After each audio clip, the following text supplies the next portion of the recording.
ሙሉ ከጥቅም ውጪ መደረጉ ተገለጸ። የዛሬው 2 ዓመት የተፈጸመው የደጋዳሞቱ ድል በዛሬው ዕለትም ተደግሟል። የአብይ አህመድ 72ኛ ክፍለ ጦር በልዩ ኦፕሬሽን ጥቃት ለመፈጸም ያደረገውን እንቅስቃሴ በመክታትና በመልሶ ማጥቃት በተወሰደ እርምጃ ክፍለ ጦሩን ከጥቅም ውጪ ማድረግ መቻሉን ከአማራ ፋኖ በጎጃም የደረሰን መረጃ ያመለክታል። የዛሬው ድል በአገዛዙ ሰራዊት ላይ ከፍተኛ ኪሳራ ሆኖ የተመዘገበ ሲሆን ዲሽቃዎች፣ መትረየሶች፣ ብሬኖች፣ በርካታ ጥቁር ክላሾች የተማረኩ ሲሆን ወታደራዊ ተሽከርካሪዎችም መቃጠላቸውንና መማረካቸውን ነው ለማወቅ የተቻለው። የክፍለ ጦሩ መኮንኖች ተበታትነው በየጥሻውና መንደሩ መደበቃቸውንና በፋኖ ኃይሎች የተፈለጉ መሆኑንም ከመረጃው ለማወቅ ተችሏል። ይህ በእንዲህ እንዳለ በጎንደር በሸዋና በጎጃም ከፍተኛ ተጋድሎ የተደረገባቸው ውጊያዎች መካሄዳቸው ነው ከየቀጠናው የደረሰን መረጃ የሚያመለክተው። በጎንደር ምሽግ ድረስ በመዝለቅ በጨበጣ ውጊያዎች የተደረጉ ሲሆን ከፍተኛ ድል መመዝገቡን የአማራ ፋኖ ብሔራዊ ኃይል የሰሜን አማራ ቀጠና በላይ ዘለቀ እዝ የላከልን መረጃ ያመለክታል። በጎጃምም ለሁለተኛ ሳምንት በመቀጠል በደብረ ማርቆስ ጨምሮ በምዕራብ ጎጃም የተለያዩ አካባቢዎች ውጊያዎች ተደርገው ድሎች መገኘታቸውን እንደዚሁ ከደረሰን መረጃ ለማወቅ ተችሏል። የሸዋ ምድርም ከሰሞኑ በበርካታ ድሎች የታጀቡ አውደ ውጊያዎችን አስተናግዷል። ሸዋ ሮቢት ላይ ትላንት የነበረው ተጋድሎ የተለያዩ ተልእኮዎችን በማሳካት በድል መጠናቀቁን የአማራ ፋኖ ሸዋ ጠቅላይ ግዛት እዝ የህዝብ ግንኙነት ክፍል ለአንከር ሚዲያ ገልጿል። የህዝብ ግንኙነቱ ክፍል ኃላፊ ሻለቃ አበበ ሙላት ትላንት ለአንከር ሚዲያ በሰጠው አጭር ቃለ መጠይቅ የሸዋ ሮቢቱ ኦፕሬሽን 3 ተልእኮዎችን አንግቦ 3ቱንም በሚገባ አሳክቶ በድል ተጠናቋል ሲል አስታውቋል። የአማራ ፋኖ ህዝባዊ ድርጅት የሸዋ ጠቅላይ ግዛት እዝ በደብረ ብርሃንና በሸዋ ሮቢት መካከል ሲንቀሳቀስ በነበረው የአብይ አህመድ ሰራዊት ላይ የደፈጣ ጥቃት በመፈጸም በርካታ ድሎችን እንዳገኘ ነው ከድርጅቱ የደረሰን መረጃ የሚያመለክተው። የአማራ ፋኖ ብሔራዊ ኃይል ምስራቅ አማራ ቀጠና ሚኒሊክ እዝ ንጉስ ሚካኤል ኮር ሸዋንግዛው ክፍለ ጦር ደገር ሻፊና ቲርቲራ በተሰኙ አካባቢዎች ዘልቆ በመግባት በአገዛዙ ጥምር ጦር ላይ ከባድ ጥቃት መፈጸሙ ተመልክቷል። ቱሊያ ጎራ በተሰኘ ስፍራ የደፈጣ ጥቃት በመፈጸም በአንድ ፓትሮልና በ2 ኤፍኤስአር ተሽከርካሪዎች ላይ ሲጓዙ በነበሩ የአገዛዙ ሰራዊት አባላት ከፍተኛ ሰብአዊ ጉዳት ማድረስ የተቻለ ሲሆን ተሳፍረው የነበሩ የአገዛዙ ወታደሮች አብዛኞቹ መደምሰሳቸውን ከምስራቅ እዝ የህዝብ ግንኙነት ክፍል የደረሰን መረጃ ያመለክታል። በሌላ በኩል የአማራ ፋኖ ብሔራዊ ኃይል ሰሜን አማራ ቀጠና በላይ ዘለቀ እዝ በበርካታ ቦታዎች ውጊያ ማድረጉን ገልጿል። ጉና ክፍለ ጦር መነሻውን ከእንዳቤት ወለሽ ከተማ አድርጎ ወደ ጃራገዶ ሲያጓጉዝ የነበረው የአገዛዙ ሰራዊት አዳማ ቂርቆስ ረቡ ገበያ ሲደርስ የአንዳቤት ብርጌድ የፋኖ አባላት ጥቃት በመፈጸም ከፍተኛ የሆነ ቁሳዊና ሰብአዊ ኪሳራ አድርሰውበት ተልእኮውን ሳያሳካ መንገድ ላይ እንዳስቀሩት ነው የደረሰን መረጃ የሚያመለክተው።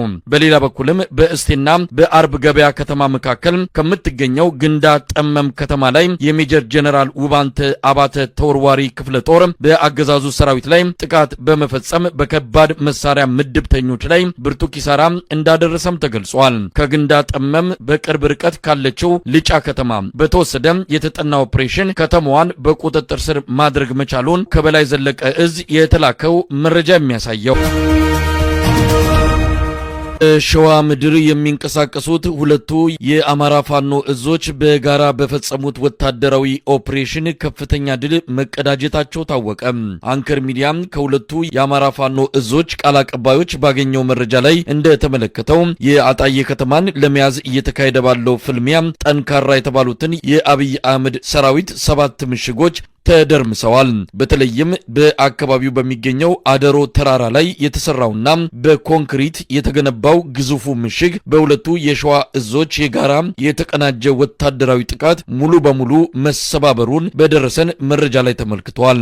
በሸዋ ምድር የሚንቀሳቀሱት ሁለቱ እዞች ከቅርብ ጊዜ ወዲህ ልዩነታቸውን ወደ ጎን አድርገው በጋራ ወታደራዊ ጥቃቶችን በአገዛዙ ሰራዊት ላይ እየፈጸሙ መሆናቸው እየተጠናከረ የመጣ ሲሆን ወደ አንድነት መሻገሩን ተከትሎ የአብይ አህመድ ሰራዊት ከሸዋ ምድር ላይ ሙሉ በሙሉ ተጠራርጎ የሚወጣበት መጠነ ሰፊ ኦፕሬሽን እንደሚኖር ከወዲሁ እየተነገረ ነው።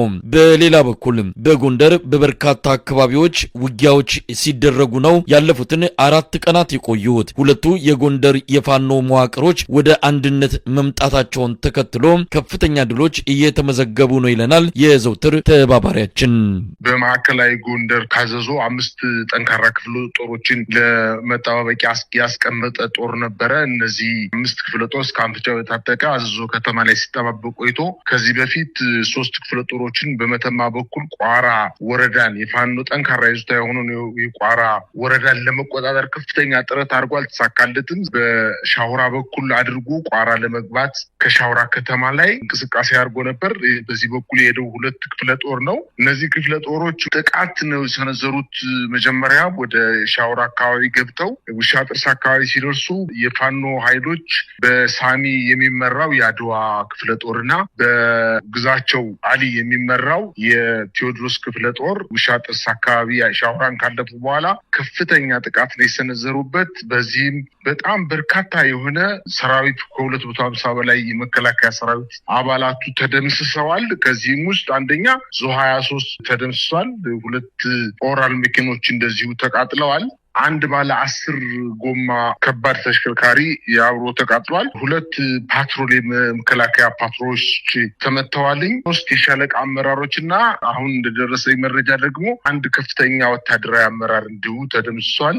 ቋራን ለመያዝ ከፍተኛ ጥረት ቢያደርጉም አልተሳካላቸውም። ሄሊኮፕተሮች ከባህር ዳር ከተማ ዛቋራ አካባቢ ከሚገኘው ሰራዊቱ ከሞተበት አካባቢ አስክሬን እየተሸከሙ ወደ ባህር ዳር እያመላለሱ ነው የሚገኙት። መሳይ አገዛዙ የቋራን ኮሪደር ከመተማ ጋር የሚያገናኘውን ኮሪደር ለመቆጣጠር ባለመቻሉ በሪዘርቭ አስቀምጦት የነበረውን አዘዞ ከተማ ላይ 3 ብረት ለበስ ተሽከርካሪ ክፍለ ጦሮችን በመተማ ሸህዲ በኩል አድርጎ ወደ ቋራ ደለጎ ለማስገባት ጥረት አድርጎ ነበር። በሽንፋ በኩል ማለት ነው። በመተማ በኩል እንቅስቃሴ ሲያደርጉ የነበሩ ደለጎ ከተማ ላይ ማዕከላቸውን አድርገው ሲንቀሳቀሱ የነበሩት በደረጀ በላይ የሚመራው የጣና ክፍለ ጦርና የአድዋ ክፍለ ጦር እንዲሁ በመተማ በኩል የመጣውን 3 ክፍለ ጦር በዛሬው ዕለት ከፍተኛ የሆነ ውጊያ እየተደረገ ከሽንፋ ማለፍ አልቻለም። ሽንፋ ከተማንን እንዲሁ በፋኖ ኃይሎች እንደተያዘ ነው። አገዛዙ ከፍተኛ የሆነ ጦር አሰልፎ ረጃጅም ርቀት የሚተኮሱ ጀነራል ምድፎችን፣ ሞርታሮችን፣ ዲሽቃዎችን ይዞ ከፍተኛ ውጊያ ቢያደርግም በጀግኖቹ ተመክቶ እየተመለሰ ነው የሚገኘው። በአጠቃላይ በዚህ አካባቢ መሳይ ምንም አይነት ከዚህ በፊት ውጊያ ተደርጎ አያውቅም። ከ6 ወር በፊት ነው ቋራ ወረዳን 3/4 ያለፋ ጣቁሳን ወረዳ እንዲሁም መተማ ወረዳን ከ3/4 የሚሆነውን አካባቢ እነዚህ 4 ክፍለ ጦሮች ይዘው እንቅስቃሴ ሲያደርጉ ሰራዊታቸውን ሲያሰለጥኑ በትጥቅና በስንቅ በሞራልም አደረጃጀት ሲፈጥሩ ቆይተው የሚያገዛዙ ጦር እየሰጋ ስለመጣ ይህን አካባቢ ከፋኖች መንጠቅ አለብኝ ብሎ 5 ክፍለ ጦር አሰልፎ በሁለቱም አቅጣጫ ያደረገው ሙከራ ሙሉ በሙሉ ተሸንፎ እየተመለሰ ነው የሚገኘው። መሳይ ሌላው እንግዲህ በዚህ በዘመቻ አንድነት በትናንትናው ዕለት የአገዛዙ ጦር በደቡብ ጎንደር የመና መቀጠዋ ወረዳን ዋና ከተማዎችን ለመቆጣጠር ከፍተኛ ጥረት አድርጎ በእብናት በኩል እንዲሁ 2 ክፍለ ጦር በደብረ ታቦር በኩል እንዲሁም 2 ክፍለ ጦር 4 ክፍለ ጦሮችን በማሰለፍ እንቅስቃሴ አድርጎ ነበረ። ሰበባ በብልጽግናው አገዛዝ ለልዩ ኦፕሬሽን አዲስ የጸጥታ መዋቅር መቋቋሙ ተገለጸ። የማዕከላዊ ሸዋ ኮማንድ ፖስት በሚል የተቋቋመው ልዩ የጸጥታ መዋቅር አዲስ አበባ ላይ ያንዣበበውን አደጋ ለማስቀረት ማንኛውንም አይነት እርምጃ የመውሰድ ሙሉ ስልጣን ተሰጥቶት በስፋት በመንቀሳቀስ ላይ መሆኑን ለአንከር ሚዲያ የደረሰው መረጃ ያመለክታል። ማዕከላዊ ሸዋ ኮማንድ ፖስት ተጠሪነቱ ለአዲስ አበባ ከተማ ከንቲባ አዳነች አቤቤ ቢሆንም ከመከላከያ ሚኒስቴር፣ ከብሔራዊ መረጃና ደህንነት አገልግሎት፣ ከፌዴራል ፖሊስ፣ ከአርቲፊሻል ኢንተለጀንስና ከኢንሳ ጋር በቅርበት እንዲሰራ ተደርጎ የተዋቀረ መሆኑም ተመልክቷል። በአዲስ አበባ ሰላምና ጸጥታ ቢሮ ኃላፊ በወይዘሮ ሊዲያ ግርማና በምክትሏ አቶ ሚደቅሳ ከበደ የሚመራው የማዕከላዊ ሸዋ ኮማንድ ፖስት በአዲስ አበባ መዋቅሩን መዘርጋቱንና በመረጃ ክትትል ደርሰንበታል ያሉትን የፋኖን ኃይል ለማጽዳት በሚል መጠነ ሰፊ አፈናና ስር ለመፈጸም በዝግጅት ላይ መሆኑን ያገኘነው መረጃ ያመለክታል።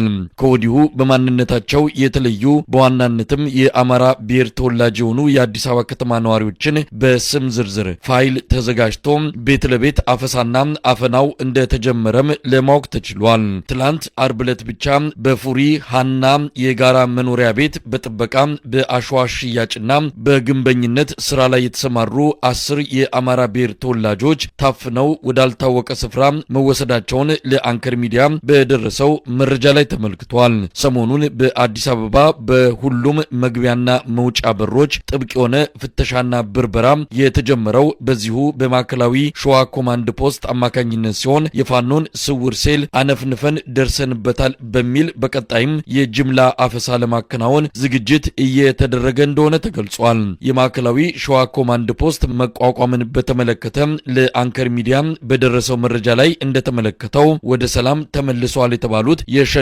ታጣቂዎች በአዲስ አበባው የአፈናና የአፈሳ እርምጃ ተሳታፊ እንዲሆኑ ታቅዷል። በአዲስ አበባ ከተማና በአካባቢዋ 4 ቦታዎች በታድሶ ስም የሚሰፍሩት የሸኔ ታጣቂዎች ለዚሁ ተልዕኮ ስልጠና እየተሰጣቸው እንዳለም ለማወቅ ተችሏል።